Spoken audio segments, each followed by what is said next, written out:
ገሃነም በአካል ታየ። የመካከለኛው ምስራቅ ውጥረትና የዓለም ስጋት።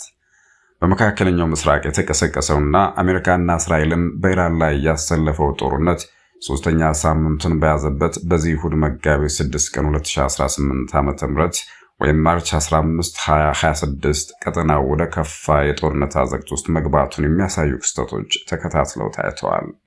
ዩናይትድ ስቴትስ ፕሬዝዳንት ዶናልድ ትራምፕ ከኢራን ጋር ሊደረግ ስለሚችል የሰላም ስምምነት በሰጡት መግለጫ ኢራን ስምምነት ለማድረግ ብርቱ ፍላጎት ቢኖራትም የቀረቡት ቅድመ ሁኔታዎች እስካሁን በቂ አይደሉም በሚል ውድቅ ማድረጋቸውን አስታውቀዋል። ፕሬዝዳንቱ ዋሽንግተን የኢራንን የኒውክሌር ምኞት ሙሉ በሙሉ የሚያስቆም ጥብቅ ስምምነት እንደምትፈልግ ገልጸው በስልኩ ቃለመጠይቅ ወቅት አጥጋቢ የሚሏቸውን ዝርዝር ቅድመ ሁኔታዎች ከመናገር ተቆጥበዋል።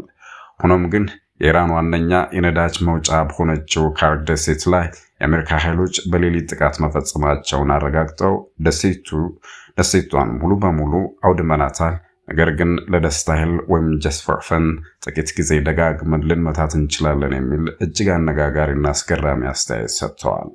በተጨማሪም ትራምፕ አዲሱ የኢራን የበላይ መሪ ሙጅተባ ካሚኒ በሕይወት ስለመኖራቸው ወሬ ሰምቻለሁ በሚል ጥርጣሬ እንዳላቸው ገልጸው በሕይወት ካሉም ሀገራቸውን ለመታደግ ብቸኛው አማራጭ እጃቸውን መስጠት እንደሆነ ተናግረዋል። ፕሬዝዳንቱ በጦርነቱ ምክንያት እየናረ የመጣውን የነዳጅ ዋጋ ዝቅ አድርገው የተመለከቱ ሲሆን በዓለም ላይ በቂ ነዳጅና ጋዝ እንዳለና በአሁኑ ወቅት የተዘጋው የትራንስፖርት መስመርም በቅርቡ ይከፈታል የሚል ተስፋ ሰጥተዋል። በሌላ በኩል ኢራን በወሰደችው ተከታታይ የአጸፋ እርምጃ በሳዑዲ አረቢያ፣ በተባበሩት አረብ ኤሚሬትስ፣ በኩዌትና በኳታር የሚገኙ የአሜሪካ የጦር ሰፈሮችና ተቋማት ላይ የሚሳኤልና የድሮን ጥቃቶችን አጠናክራ ቀጥላለች። የሳዑዲ አረቢያ መከላከያ ሚኒስቴር በአሜሪካ ጦር በሚጠቀሙበት የልዑል ሱልጣን አየር ማረፊያ አቅራቢያ የሚገኘው አልካርጅ ላይ 6 ባሊስቲክ ሚሳኤሎችን ማክሸፉን አስታውቋል። ኢራን አብዮታዊ ዘበኛ በበኩሉ ቅዳሜ ምሽት ላይ በሳዑዲ የሚገኙ የአሜሪካ ኃይሎችን ኢላማ ማድረጉን አረጋግጧል። በተባበሩት አረብ ኤሚሬትስ ፉጃይራ ወደብ አካባቢ በደረሰ የድሮን ጥቃት ቃጠሎ መነሳቱ ተዘግቧል።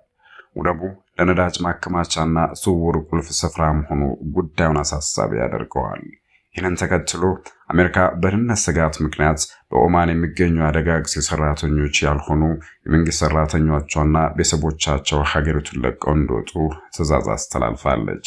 ስዊዘርላንድም የገለልተኝነት ሕጓን በመጥቀስ 2 የአሜሪካ የስለላ የአውሮፕላን አየር ክልሏን እንዳይጠቀሙ አግዳለች። ጃፓን በበኩሏ በሆርሙዝ ሰርጥ ላይ የሚታየውን የነዳጅ መስመር መዘጋት ተከትሎ ጦር መርከቦቿን ወደ ቀጠናው ለመላክ የቀረበላትን የአሜሪካ ጥሪ በከፍተኛ ጥንቃቄ እንደምትመለከተው ገልጻለች። የጃፓን የፖሊሲ አውጪዎች እንደሚሉት በሕገ መንግስታዊ ገደቦች ምክንያት የጦር መርከቦችን መላክ እጅግ ከባድ ውሳኔ እንደሆነና ከጠቅላይ ሚኒስትር ሳና ታካይቺ የአሜሪካ ጉብኝት በኋላ የሚወሰን መሆኑን ጠቁመዋል። ከጦርነቱ ወታደራዊ ገጽታ ባሻገር አካባቢያዊና ማህበራዊ ቀውሶችም ኢራንን የአልራይና ዓለምን እየፈተኑ ይገኛሉ። በቴህራን አቅራቢያ በሚገኙት የነዳጅ ማከማቻዎችና ማብላያ ጣቢያዎች ላይ ቤቶች ላይ በደረሰ ጥቃት ምክንያት የተነሳው ጥቁር ጭስ ከዝናብ ጋር በመቀላቀል ጥቁር ዝናብ ሆኖ በመውረዱ በነዋሪዎች ላይ ከፍተኛ የጤና ስጋት ፈጥሯል። የዓለም ጤና ድርጅትና የአካባቢ ጥበቃ ባለሙያዎች እንደሚሉት የመርዛማ ዝናብ የሰዎችን የመተንፈሻ አካላትና ቆዳ ከመጉዳቱም በላይ በውስጡ የያዛቸው እንደ ሰልፈር ዳይኦክሳይድ እና ካድሚየም ያሉ መርዛማ ኬሚካሎች ለአፈርና ለውሃ ብክለት ምክንያት በመሆን ለበርካታ አስርተ ዓመታት የሚቆይ ጉዳት ሊያስከትሉ ይችላሉ። የቴህራን ነዋሪዎች መኖሪያ ቤታቸው ውስጥ እንዲቆዩ ቢመከሩም የሀገሪቱ ባለስልጣናት ግን ለፖለቲካዊ ሰልፍ ወደ አደባባይ እንዲወጡ እያበረታቱ መሆኑ ታውቋል። ይህ በእንዲህ እንዳለ ጦርነቱ በዓለም አቀፍ ስፖርታዊ እንቅስቃሴዎች ላይ ጥላውን አሳርፏል። በመጪው ሚያዝያ ወር በባህሬንና በሳዑዲ አረቢያ ሊካሄዱ የነበሩት የፎርሙላ 1 ውድድሮች በደህንነት ምክንያት ተሰርዘዋል። ውድድሩን የሚያዘጋጁት አካላት የተመልካቾችና የቡድኖችን ደህንነት ቅድሚያ ለመስጠት ሲሉ ውሳኔውን ማሳለፋቸውን ገልጸዋል።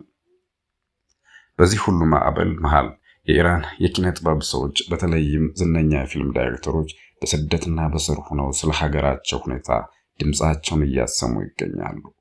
እንደ ጃፋር ፓናሂ ያሉ ታዋቂ ዳይሬክተሮች የኢራን ሕዝብ ለነጻነቱና ለሰብአዊ መብቱ እያደረገ ያለውን ትግል በፊልሞቻቸውና በመድረኮች ለዓለም አቀፉ ማህበረሰብ በማሳወቅ ላይ ናቸው። ፓናሂ በቅርቡ በፓሪስና በባርሴሎና በተካሄዱ የሽልማት ስነ ስርዓቶች ላይ በመገኘት የኢራን ባለስልጣናት ሰላማዊ ሰልፈኞችን እየገደሉ መሆኑንና ባለፉት 2 ወራት ብቻ ከ30 ሺህ በላይ ሰዎች መገደላቸውን ገልጸዋል። ሌላው ታዋቂ ዳይሬክተር መሐመድ ሩሶልፍ በበኩሉ የቀድሞው የበላይ መሪ ካሚኒ በኢራን ታሪክ ውስጥ እጅግ የተጠላ ሰው እንደነበረና አሁን ህዝቡ የራሱን እድል በራሱ ለመወሰን የሚፈልግበት ጊዜ ላይ መድረሱን ተናግሯል።